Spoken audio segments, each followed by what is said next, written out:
Good afternoon. Well, at least it's afternoon where I am. And I'm sure that some of you, if it's like other events we've had, are all over the world. So good morning, good afternoon, and good evening. I'm Dolly Duffy, the Executive Director of your Notre Dame Alumni Association. I'm honored to be with you today as part of the Notre Dame Alumni Association's Affinity Group Shared Reading Initiative.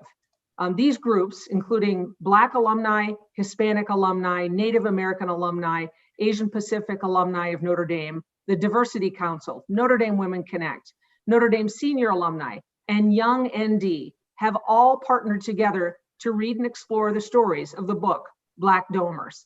That's a pretty amazing list of all of our groups getting together to be part of something that is so much bigger than any of them can be on their own. And this particular collaborative project has been organized by a group that's been working behind the scenes since the summer to put together videos, facilitator guides, interviews, podcasts, and so much more, all in support of just this initiative. I want to thank them personally for their dedication, creativity, and boundless efforts around this very important topic. The last time we gathered, we were joined by my colleague from the law school, Veronica Root Martinez, and Joya DeFore from the class of 1977. They talked about Joya's experiences shortly after Notre Dame began accepting women. If you couldn't join us, I invite you to watch the recording and learn from Joya's story on ThinkND. And today, on Veterans Day, we'll recognize the men and women who have served this country. We invite each of you to be a part of this conversation, and we ask you to please share any questions through the Google form that we are now sharing through the Zoom chat function. Share your questions here and know that we will work hard to get as many of them answered as possible. With me today is one of the real highlights in terms of individuals at Notre Dame, Regan Jones, the Director for Military and Veterans Affairs here on campus. Regan, I'll stray from my script and just say Regan has been an unbelievable partner to all of us across the university, and especially those of us at the Alumni Association. In his role, he provides strategic direction on behalf of the provost and the university's veteran and military-related programs and initiatives in support of military-connected students and their families. And that's a huge initiative that spans so many different things.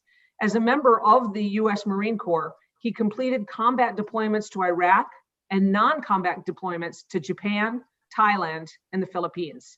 He's also involved in all aspects of Marine Corps training and education.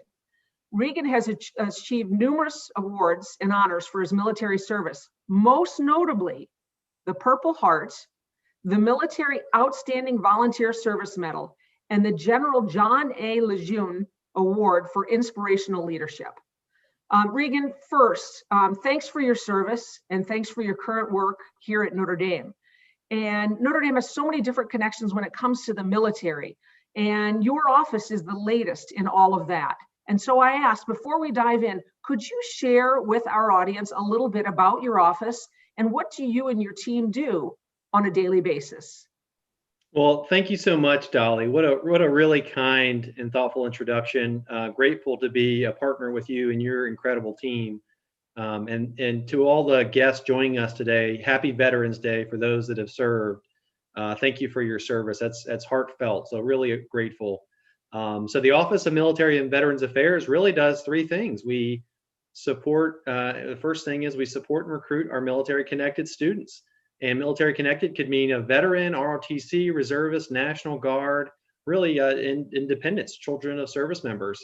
The second thing that we do as I work with our faculty in areas of research and scholarship where there's this robust nexus of military veteran related research and scholarship. And, I can kind of help be the linkage between these programs to elevate them to ensure that they thrive. And then the third element is more general outreach. Really, as a beacon of hope, Notre Dame recognizes that it has a place in supporting our military and veterans. And so I'm happy to represent the university in that way. So thank you for the opportunity to be with you today. And I'd love to just transition, if we can, to our two distinguished guests, two men that I've come to know a little bit better over the last couple weeks. And Frank and I have had a pre-existing relationship, but I'm just so honored and humbled to be part of this program and have an opportunity to introduce these two gentlemen to you. So we have Frank Taylor, class of 70 and 74, where he got his MA, and Don Wycliff, class of 69. So welcome, Frank and Don. We've shared both your bios on ThinkND, but what I thought I'd highlight a few of your impressive achievements, Frank. You were a double domer, and you received your undergraduate as well as your graduate degree in government and international studies from the university.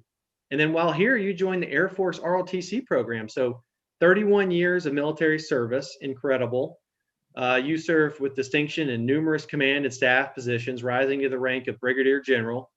And you served in the U.S. government under the Bush and Obama administrations as coordinator for counterterrorism after 9/11 as an ambassador. Your latest appointment was under Secretary of Homeland Security for Intelligence and Analysis. And now you're an executive fellow of the Global Policy Initiative at your alma mater in the new Keough School of Global Affairs here at Notre Dame. Don, you have an equally impressive resume, class of 69, and you spent 35 years in the newspaper industry as a reporter, editor, editorial writer, and columnist. And now you're a distinguished visiting journalist with the John W. Gallivan program in journalism, ethics, and democracy at the university. You're also the co-author of a book, Black Domers, and have spoken to numerous alumni about their experience at and beyond Notre Dame. And Don, it is Veterans Day, and I recognize that you didn't serve directly in the military, but I understand that your dad served over 30 years in the Army. So for at least 18 years of your life, it must have felt like you were in the military. And then, of course, you're a proud Navy dad. So you have certainly direct experiences to share. And so I'm going to just begin. I'm going to jump right in with questions, Frank and Don, and we're just going to have a dialogue here. So Frank, I know you grew up in the DC area and now reside back in the DC area. How'd you come to hear about Notre Dame, and what drew you to the university? Reagan, that's a great question, and thank you for your service as well on Veterans Day. It's kind of serendipitous that Don Wycliff in 1965, I think as a freshman at Notre Dame, came to my inner city high school in Washington, D.C. because Father Hesburgh had determined that he wanted to increase minority enrollment at the university. So Don came, spoke to our class, and I hadn't even thought about Notre Dame, and I applied on a lark. And as it turned out, Notre Dame was the only school that I applied to that accepted me. And that began my path. So thanks to Don and his encouragement, I applied and was accepted in 1966.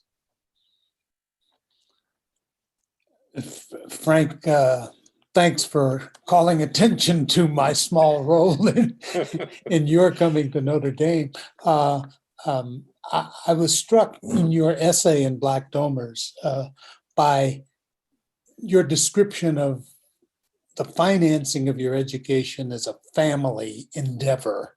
I know a lot of us have lots of family who invest in us. Tell us about yours. What happened there? Well, it's a great question, Don. And as my mother was a single parent, and we lived in Southeast DC. And when she learned that I was accepted at Notre Dame, she was really in despair because she didn't know how she could afford to pay for it. we attended St. Thomas More Parish in Southeast, and the parish was a neighborhood that was transitioning, as they say, from majority white to majority black. And one of the parishioners there was Mr. James Carley, an Irish Catholic gentleman that lived 3 doors from us down the street. And my mother and he were good friends. They worked very closely in the church. And she told him of the news that I'd been accepted to Notre Dame, and her concern about how she was going to pay for it. And Mr. Carley told her that if he gets into Notre Dame, his horizons will be limitless. And that encouraged my mother to work with her brothers and sisters to help raise the money, along with a couple of scholarships from my high school PTA and a national defense loan. We were able to raise enough money to get me started and continue my education. So it was a family affair, but more broadly, not just my mother's family, but our neighborhood family that encouraged her to help me make that happen. That's so impressive. No, that's really beautiful. And, I understand, Frank, when you came to campus, I believe you were one of 11 Black students in the first year class. There were only about 26 Black students throughout all of campus. About 5 of those were athletes. So I'd love to hear a little bit about your campus experience in the classroom and the residence halls, how you built community. How were you received at Notre Dame? That's a great question. And, I grew up in segregated Washington, D.C. So my first exposure to a majority white environment was Notre Dame, because I had not had that experience here in Washington. And by and large, my dorm mates in Cavanaugh were accepting, and we got along very well. But it was clear that African Americans were an anomaly on campus. There weren't a lot. 26 out of 7,000 is quite small. It's a large number now. And I don't know that people would wonder, well, why are you here? What brought you here? How did you get here? And that sort of thing. But I didn't feel particularly close to the campus until really joining ROTC, which is where I really found my home on campus, and people who embraced me in terms of who I was and what I was trying to accomplish. You mentioned, Frank, your ROTC experience. I also was in Army ROTC for the first 2 years, but you apparently came intending a military career and set on the Air Force.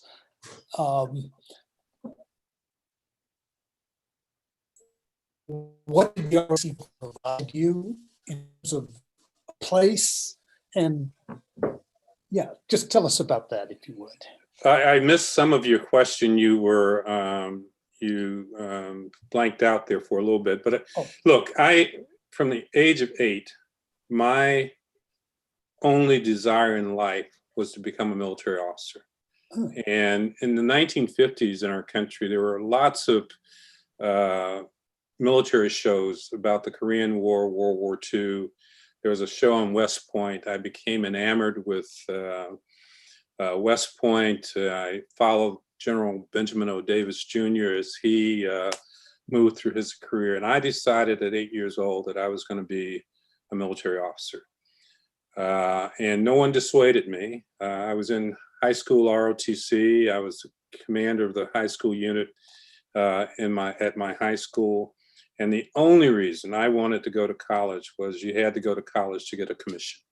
And so going to Notre Dame, to ROTC, was partly a fulfillment of a dream that I had since I was 8 years old, to join the military and to serve our country. Yeah, and it sounds like, Frank, just if I try to put myself in your shoes, which I'm not attempting to do, right? But your family rallied, your community rallied in Washington D.C. area to help you get to Notre Dame. You found your place in ROTC to ground you in sort of the mission and ethos of the institution.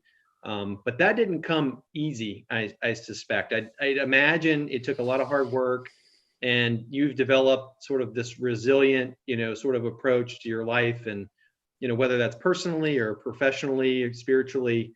So just given the depth of your experiences, how did that process play out, and more specifically, how did it relate to the launch of your career and the trajectory of your career as an officer in the Air Force? Great question. And, many of my Notre Dame friends and colleagues kind of think of their days at Notre Dame as rah, rah, everything's great, how wonderful our undergraduate time was. And I had friends, and it wasn't necessarily a rah, rah experience in the first 4 years there at Notre Dame, but I learned to understand people. I learned to understand culture. I learned that I could compete academically with people who had gone to better schools than I had gone through. So while it wasn't as rah-rah an experience, although I did go to every football and basketball game while I was there, both undergraduate and graduate, it taught me resilience. It taught me about humanity, and it taught me that I could compete. So it gave me a confidence in myself, in my ability to interact with the world as it is, and to know that I could be successful in that. And I mentioned in the essay on Black Domers that has stayed with me throughout my life, and has been an important part of who I am as a human being, and as a military person, as a family person, father, grandfather, and that sort of thing. So it was a wonderful experience thinking about it afterwards, because of what it built in me towards the future. Mhm. Yeah. Frank, in terms of in the military, I'm sure it's not unlike a lot of other fields where young people come in, and if they're to advance, if they're to improve, if they're to rise, they need mentors. Talk about your experience finding mentors, benefiting from their counsel, and being a mentor, if in fact. That's a great question. And I, as we prepared for this session, I related to you and Reagan, my experience. Vic Ferrari was the professor of aerospace studies at Notre Dame, and he suggested, given my interest in government and international relations, that I apply for the Air Force Office of Special Investigations. I had no clue what that was or what I was applying for, but I trusted Colonel Ferrari, and I applied and got accepted to become a special agent in the Air Force Office of Special Investigations. I went to school in DC, which is where our school was. And while at school, I was initially assigned to Tinker Air Force Base, Oklahoma, came back to DC for school. I was approached by an individual in our counterintelligence division at OSI because they were looking for an analyst to do counterintelligence analysis for the Middle East, South Asia, and Africa. I had a concentration out of Notre Dame in African studies under Peter Walsh, one of my great mentors at the university. And so I said, that's interesting. I'd love to do that. Little did I know that in 1970, no African American had ever been permanently assigned to the Counterintelligence Division of the Air Force Office of Special Investigations. So the very first mentor in my life was a guy named Charlie Russell, who was the head of the division. And so Charlie went to the leadership of OSI and said, look, we want to hire this kid, Francis X. Taylor of Notre Dame, into the Counterintelligence Division, never mentioning what I look like. And they say, wonderful, let's do it. And that was the first time an African American had been assigned in that organization to the Counterintelligence Division at the headquarters.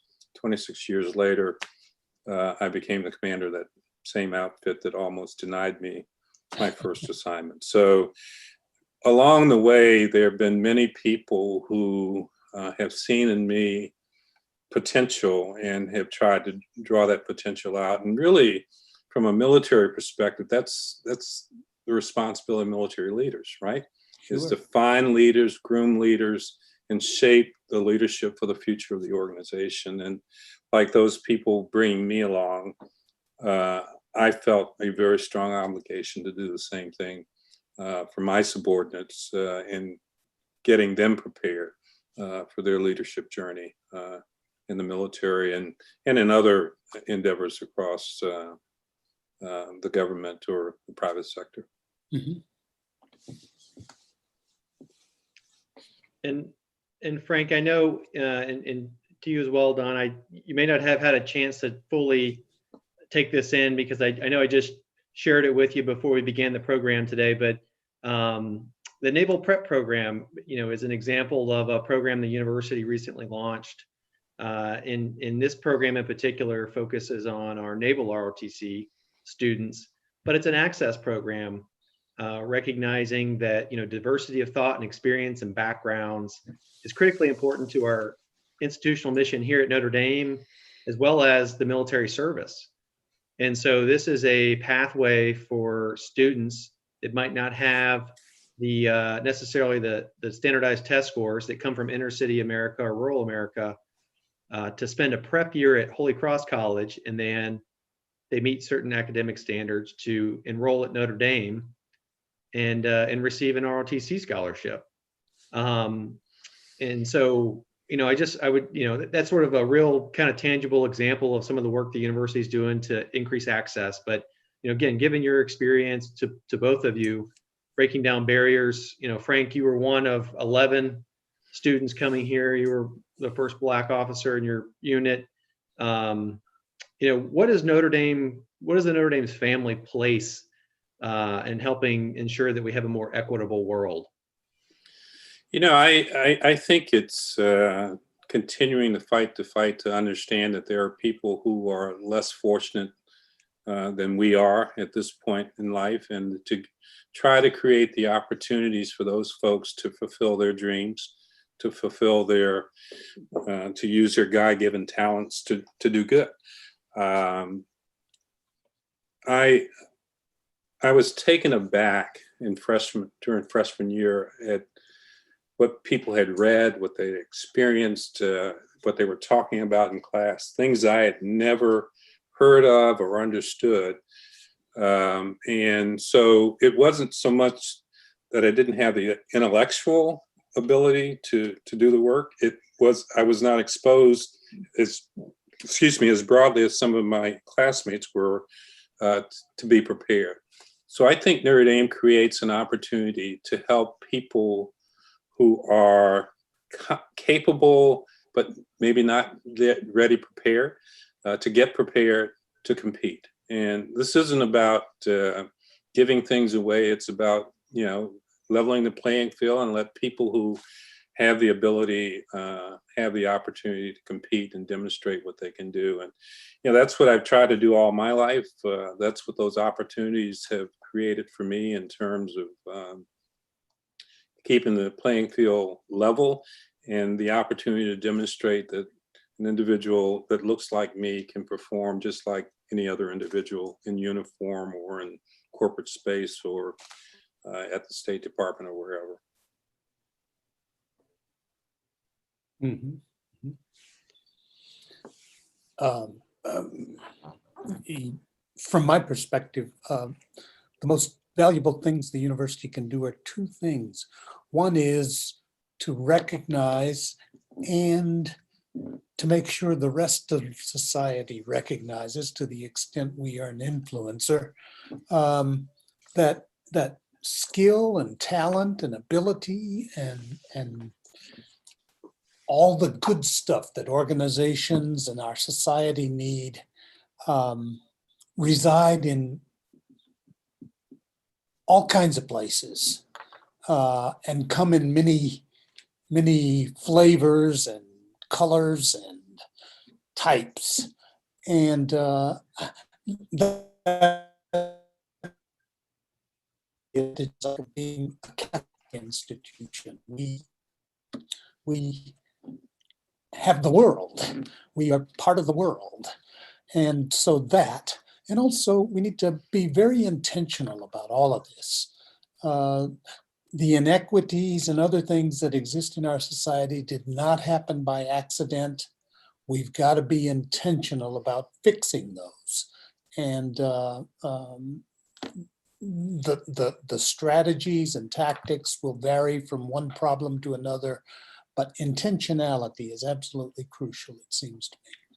I think it's how we make America realize its dream. And it doesn't happen overnight. It happens by daily activity that ensures that we live our creed and we act on our in ways that further the moral arc of the universe towards justice in our country and in the world. In fact, that there are places in the world that where the Catholic mission is very important in doing just that, making the world better for people who can't make it better for themselves. So I think that becomes a personal responsibility for all of us, and certainly an institutional responsibility for a great institution like Notre Dame.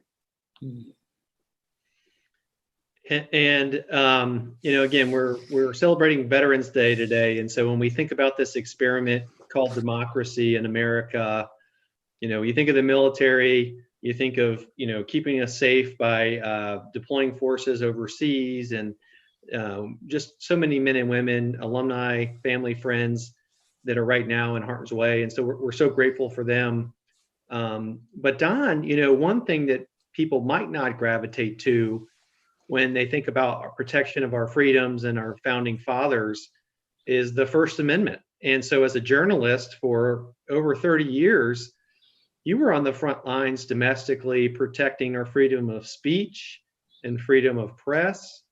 I'd love to, if you'd be willing to share, I'd love to hear about maybe some of the challenges you faced as you began your career in journalism. Oh, gee. Yeah. I guess the first challenge I faced was, and it was a good thing, I didn't recognize that it was a real challenge. I just assumed that,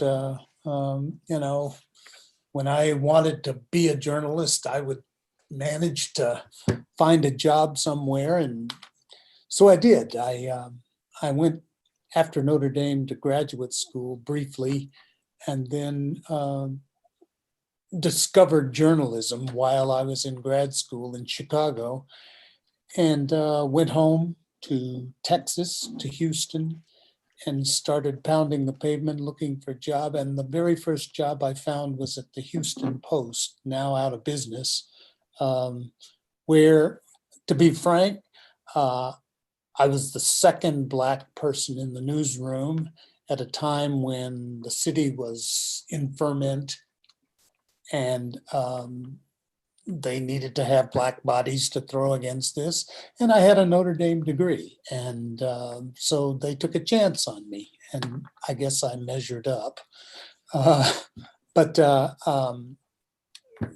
that was the beginning of it all. And it was absolutely crucial. The First Amendment, an informed public, is the essence of our democratic system, frankly.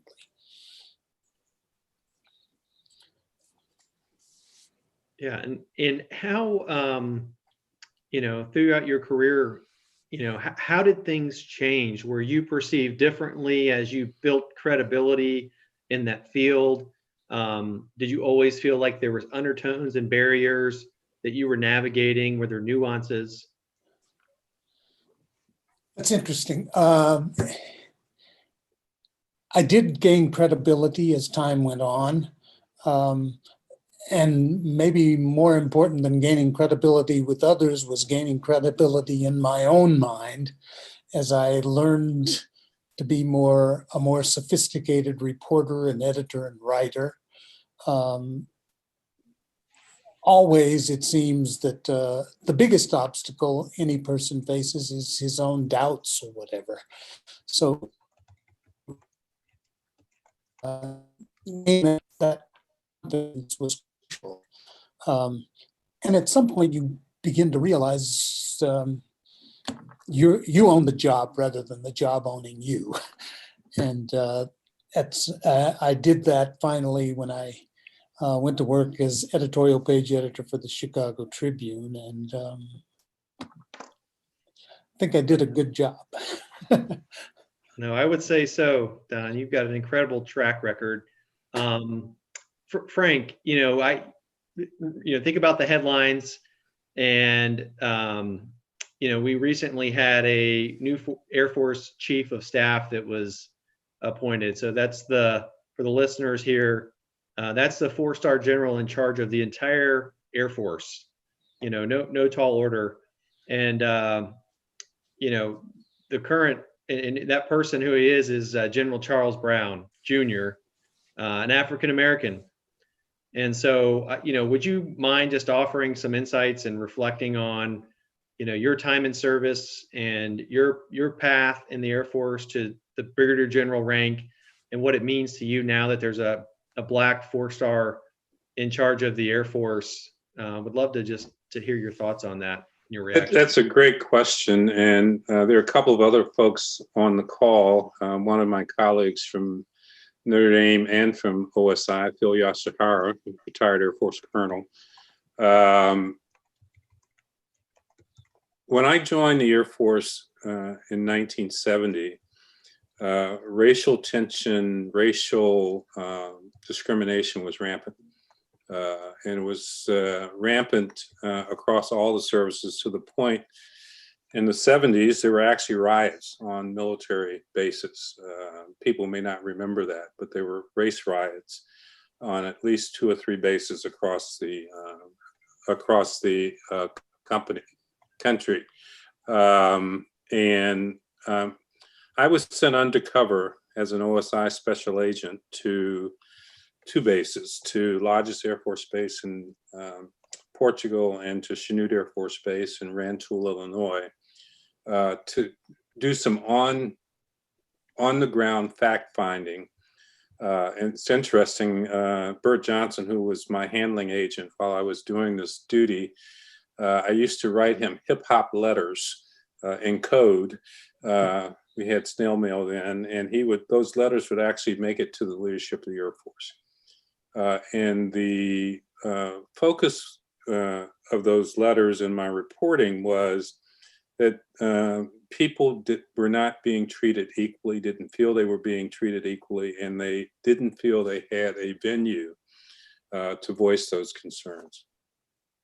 The Air Force, indeed the military, took those concerns to heart, created this organization called Social Actions with training and all sorts of other things to improve people's understanding of racial injustice and racial discrimination, those sorts of things. I think that changed the Air Force. The Air Force, the military made a commitment that if we were going to say that we were colorblind, that we were going to offer opportunities for leadership, we were going to treat people fairly, then you had to make that an institutional imperative, which is what the military has done. And certainly through promotions, through assignments, and through other things, those opportunities have come to people of all colors and races in our military. And I think it's what makes me most proud about being a part of that institution. Now, some will say, well, you were successful, you made it general. Yes, that's true. But I believe in the institution, what the institution believes in itself and how it represents America.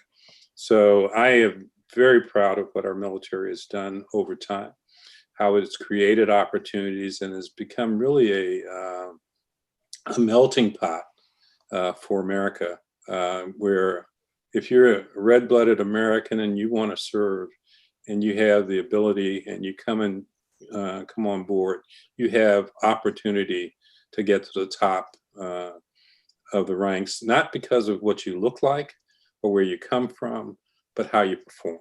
And to me, that's what a meritocracy is all about, and that's what we strive for in our country. Yeah, well, undoubtedly. Who did you say was on the call as well on our? Phil Yoshihara, he's sitting out there in Hawaii basking in the sun, but he's a 75 MA. He went to University of Hawaii undergrad, but 75 MA and a retired Air Force colonel. So Phil, thanks for your service as well. Yeah, no, thank you both, Phil and Frank, because, again, I think about, our new Air Force Chief of Staff, and that didn't happen without him standing on a few people's shoulders, people that had gone before him, like both you and Phil. So, again, undoubtedly you had a direct or maybe an indirect impact on where we are today and the Air Force leadership. So just incredible. And so, Don, how important is it? This is a program we're doing focused on Black domers. We're talking about, challenges, barriers. How important is it to tell stories, you shared some stories about your background, Frank as well, your book, Black Domers, if you'd be willing to share a little bit about that. How important is it to share these stories, and what is your wish, your hope, as people learn and listen from telling these stories? I think, I spent my entire working life telling stories, and so I believe in the power of story.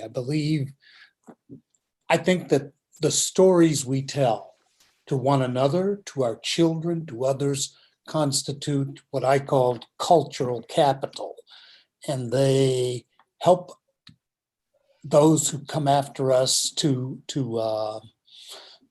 overcome barriers, knowing that others did this before or I did before you, and so that's absolutely crucial. We have to tell our stories, and more than that, they appeal to other people. They give other people a chance to say, "Oh, I see a bit of myself in this person's experience.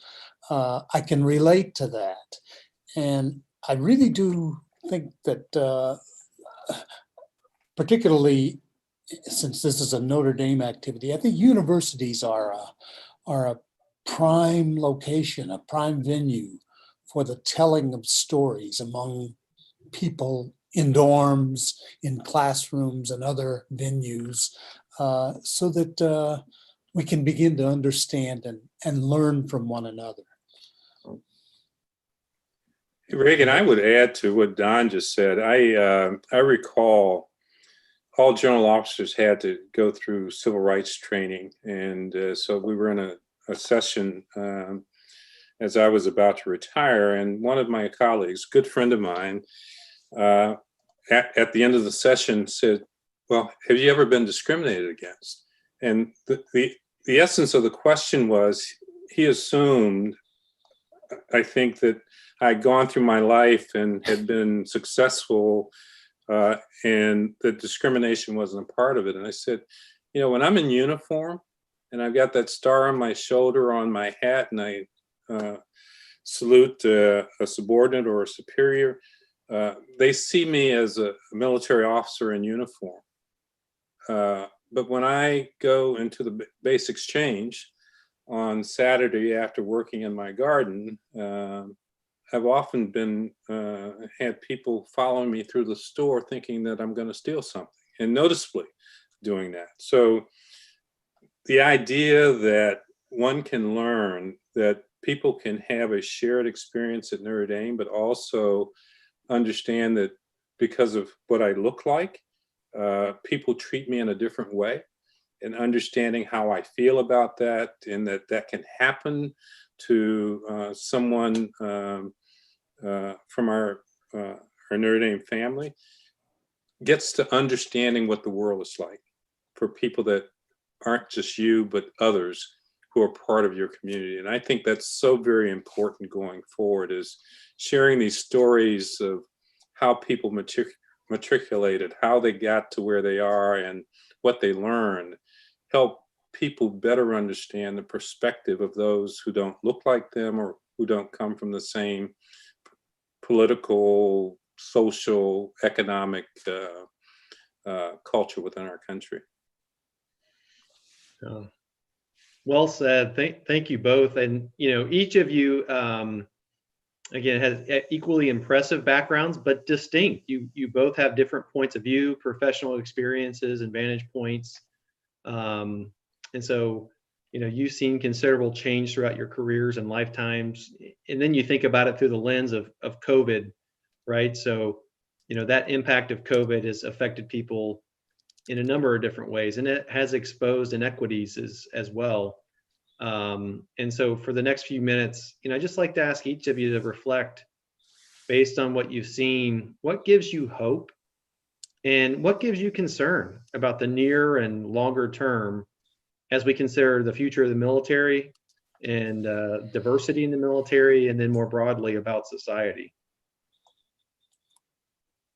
Ooh, you want to start? Look, I have an abiding trust and confidence in our democracy and the strength of our democracy. I think we go through phases that are not as positive as other phases, but generally, and I think this election kind of proves that. I was on I did some election security consulting. And one of the things I said on a podcast was, elections are managed in 8,000 separate jurisdictions across our country, 8,000 by, local election officials who take seriously what they do and pride in what they do. And I think as Americans, we can be prideful of how those 8,000 individual jurisdictions managed a very, very divisive process and did so with great honor, great integrity. Those institutions remain. And despite efforts of some to shape those institutions in different ways that are not necessarily consistent with our Constitution, I believe those institutions are strong, certainly our military and other institutions, and that they will survive challenges to the future, because what we do defends our Constitution and our way of life, and it's too important for any one individual or any one organization to tear that apart. Very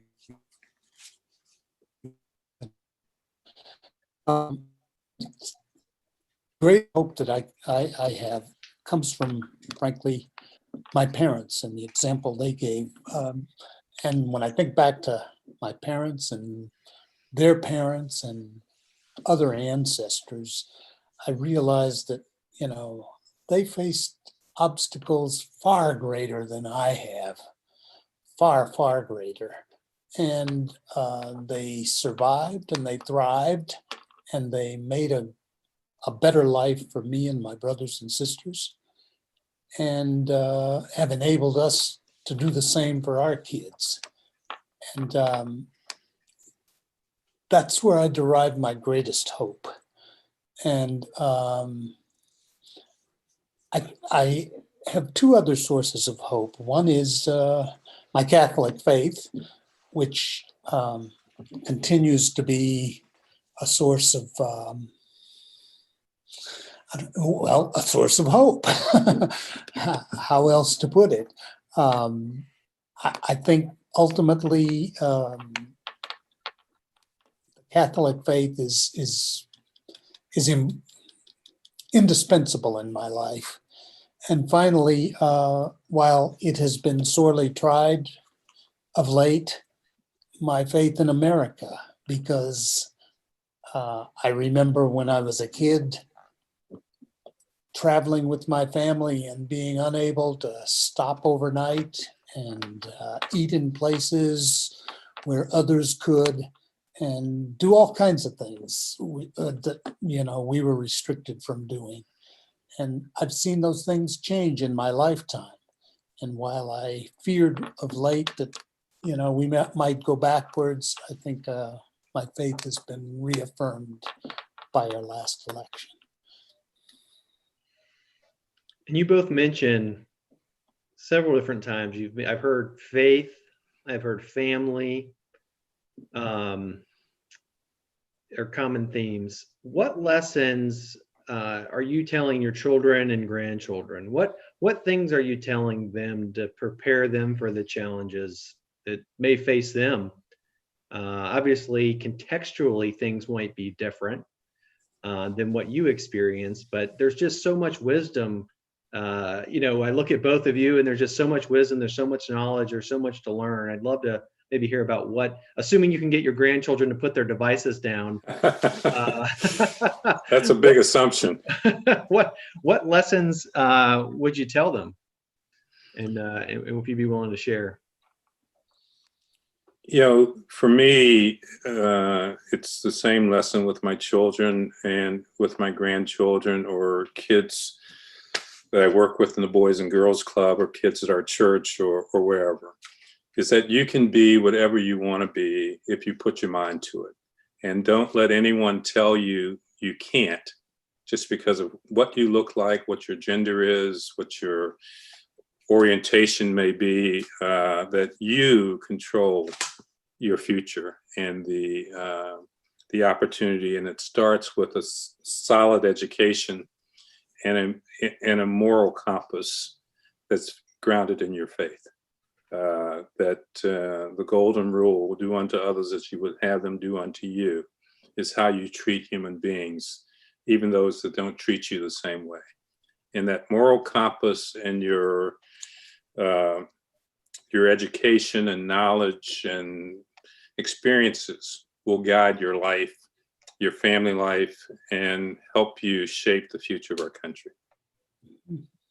That's the lesson I learned from my mother, who again was a single parent, GS5, worked 42 years for the Army, but never lost faith in her faith and education as the way to move the needle for her family and my sister and brother and I. That's very powerful, Frank. And I absorbed the same lesson. I absorbed one other lesson from my dad in particular, which is that, and he communicated this by telling a story from his grandfather, my great-grandfather, about the need to give back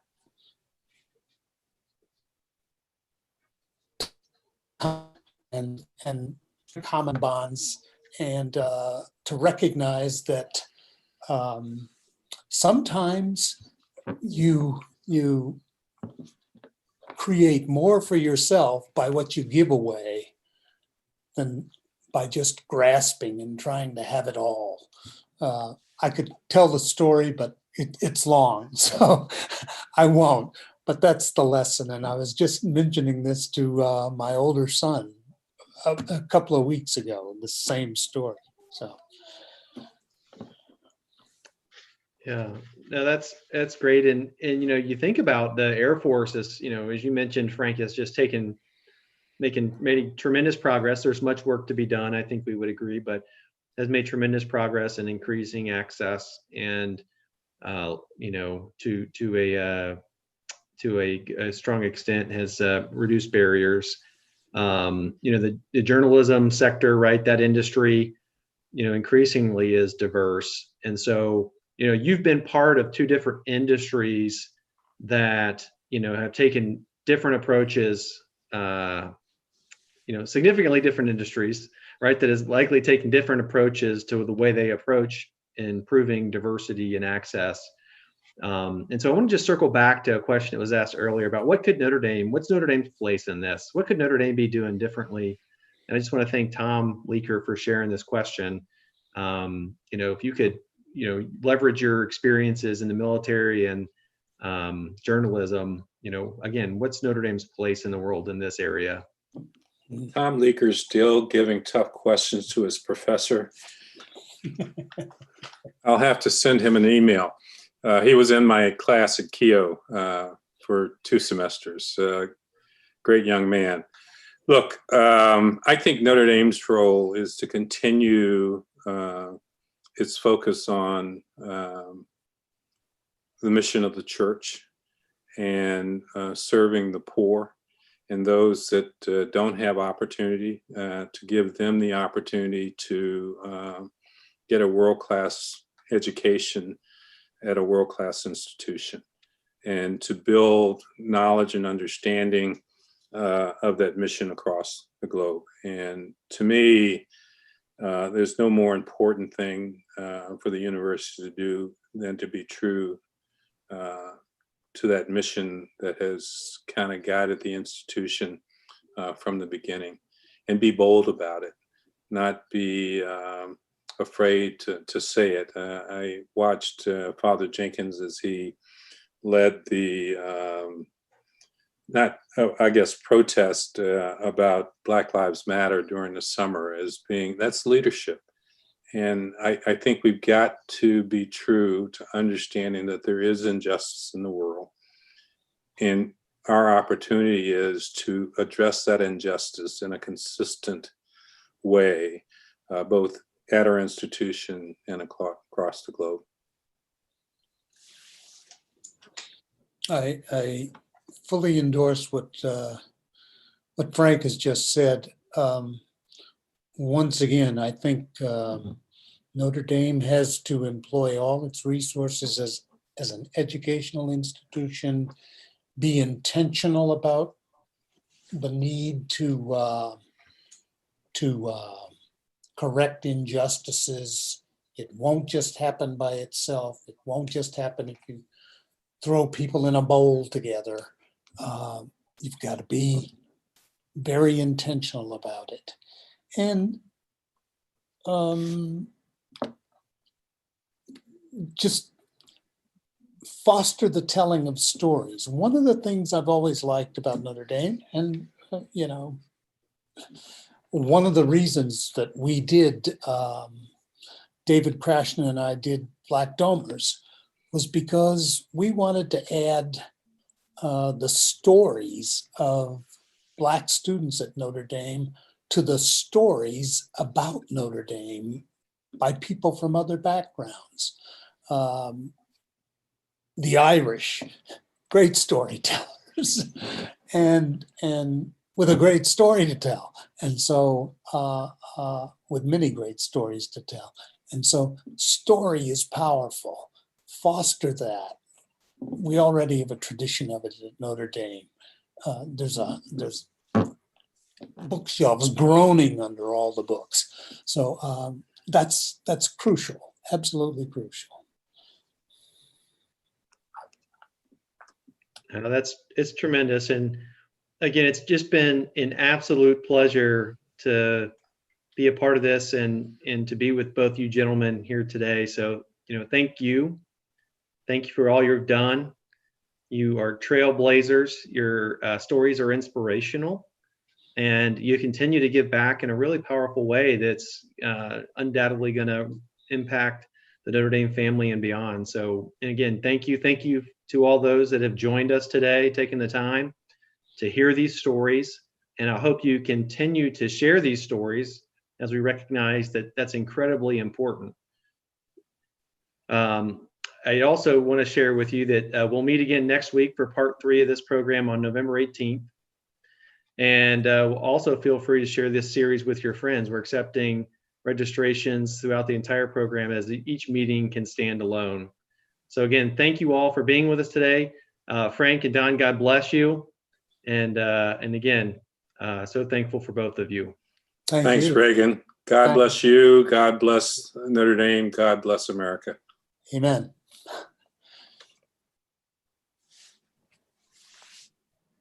All right.